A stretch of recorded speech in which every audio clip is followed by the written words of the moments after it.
bevise, at fordoblingskonstanten ser sådan ud, at det er lidt formel. Og først så har jeg tegnet denne her flotte sag med en x og en y. Og jeg har så tegnet x1 og x2 ind som er to tilfældige steder, og en y2, eller en y1 og en y2, der så passer til.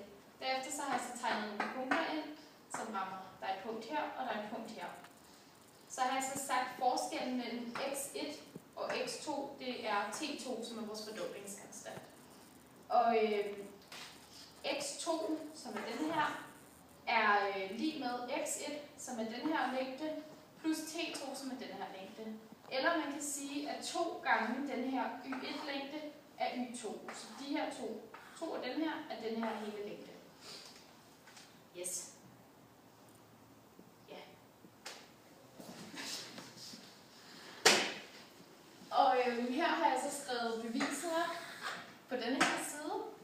Og man kan sige, at 2 gange b gange a i x første er lige med b gange a i x anden. Og derefter har jeg tegnet det op sådan her, hvor man så divideret med b gange a i x første. Og på den måde går de her to ud med hinanden, og de her to bliver ved hinanden, fordi du kan ikke dividere x1 med x2. Derfor kommer det så til at stå nu, 2, som er det eneste tal, der er tilbage her, er lige med a i x anden divideret med a i x første. Ja.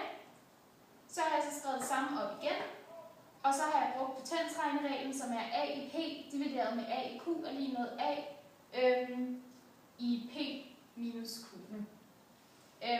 Og det er faktisk fordi jeg har sat mine tal ind her. Det her det er fordoblingskonstant regnestykket. Og så har jeg skrevet potensreglen, som kommer til at hedde a i x anden minus x første.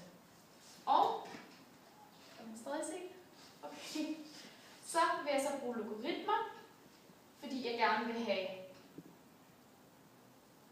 alt det her væk. Og så har jeg sagt, logaritmen til a i x anden minus x første er lig med x anden minus x første til log a. Og så har jeg sat det ned her, så det nu hedder log a er lig med x i log a'ne.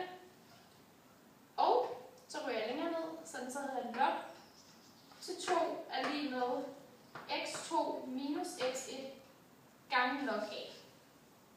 Og til sidst kommer den så til at, og så har jeg så divideret med log a på begge sider af lighedstegnet, fordi jeg vil godt have det til at stå alene, og log a går så ud med hinanden her. Så derfor kommer den til at se sådan her ud.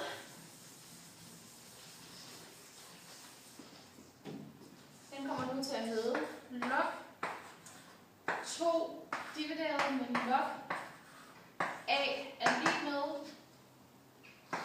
x2 minus x1, og da x2 minus x1, det kan man skrive hernede, x2 minus x1 er det samme som t2, så derfor står der faktisk nu, t2 er lig med log 2 divideret med log a.